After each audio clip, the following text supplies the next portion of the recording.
I think mental health in general, it's such a broad spectrum. Like, you can have people that reach out because they are struggling with the most smallest of things, or you can have someone that can't see any future for themselves and are in desperate need. But one thing I'm certain on is that when this feeling is starting to take over your life and it's starting to get in the way of things that you would do with such ease, that is the time when you need to take a check at yourself and look into getting some form of help or reaching out to your support contacts or any form of services. It's like mental health. It can include emotional, psychological, and social well-being in general. It can affect how we feel and how we act, and it can determine how we handle stress related to others and how we make healthy choices for ourselves. But one thing I will say is mental health is so important at every stage of our life, from childhood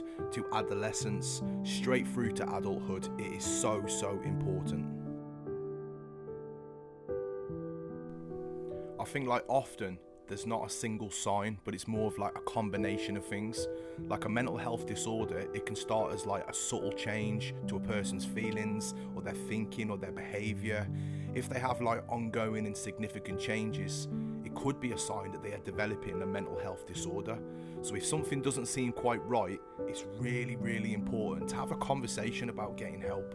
And I think like anxiety can play a big part in this. Like, most people will get worried and stressed from time to time, and anxiety can be a sign of mental health disorders. Like, if the worry is constant and it interferes with your daily activities, it might lead to someone to avoid certain situations. And then from the anxiety, that can lead to depression. And like, feeling depressed may include feeling sad, irritable, or numb, like lacking in motivation or energy, or being teary all the time. It may include like losing interest in a hobby, or just not enjoying things that normally you would enjoy. An emotional outburst of like the smallest of tasks. Like, everyone has different moods at different times, but like sudden and dramatic changes in moods, such as like extreme distress or anger, they can be massive symptoms of mental health.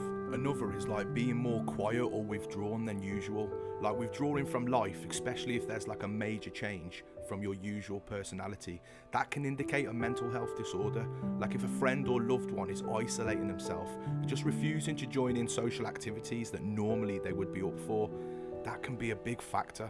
Or I could totally flip that statement around and tell you that some of the brightest, bubbliest, loudest people in the room can be struggling behind closed doors, but they put on this kind of persona, this mask, that no one else would know they were struggling. But when they go back to themselves, where they're in their own headspace and their own company, that's when they are struggling the most.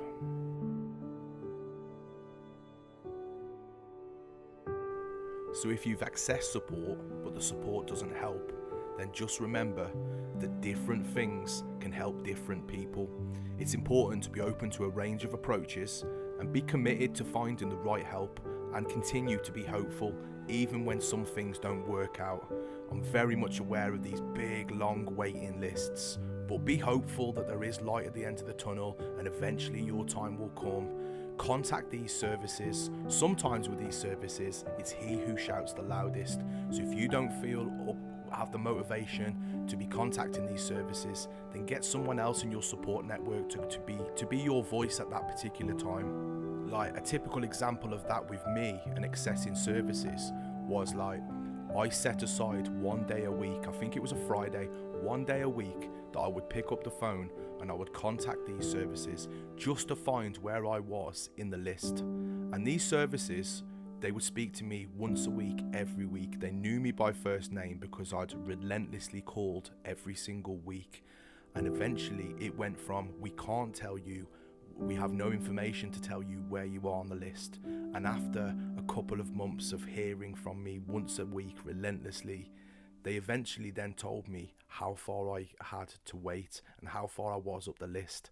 So it is a sad state of affairs, but in that occasion, by being the voice that's the loudest in the room, and by just being persistent with these services, you will eventually get the results. There is a huge amount of ways that we can support our mental health, like support groups, therapy, medication where needed. That's just a few. Like, self-care is a massive way to support your well-being too, along with getting the diagnosis and the right treatment that is required.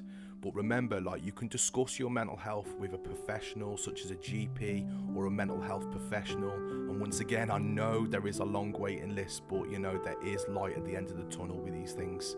They will be able to help you, direct you, and just refer you to the right support. And while you're sitting on these waiting lists, because as I said, I'm very much aware that these things don't happen overnight, but set yourself the smallest of tasks, and that can be something as simple as rising your head in the morning, getting out of bed, getting showered, and getting fresh clothes on. Like, to someone dealing with depression, that can be one of the most hardest things for them to face each day. And as you start to focus on them small tasks and complete them, add another extra task on.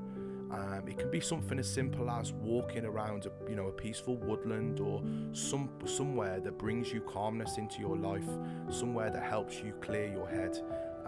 Set yourself these very small tasks, and then hopefully by the time you do get around to getting to the top of these waiting lists, you would have helped yourself, as in self-care, and you'll be in a better mental state to be talking to practitioners.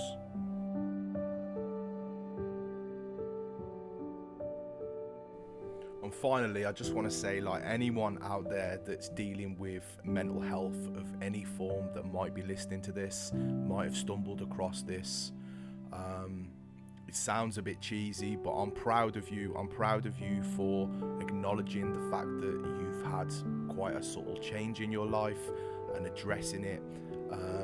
So that's kind of number one as a priority for me. Like, if no one else is proud of you, if you don't think much of yourself, please know that as a mental health advocate for men's mental health, like, I am proud of you for coming across your feelings and, you know, addressing them head on. And secondly, do not suffer in silence. There is so many men out there that think that they have to put this like masculine persona onto people and to be like the head of the table, head of the family.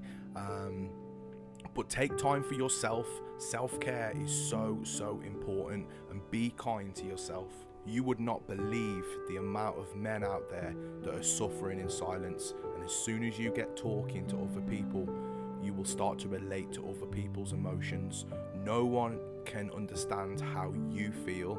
If anyone says that, I understand exactly how you feel, they are so wrong with that, because you are your own unique person, and no one else can understand how you're feeling and what you're going through.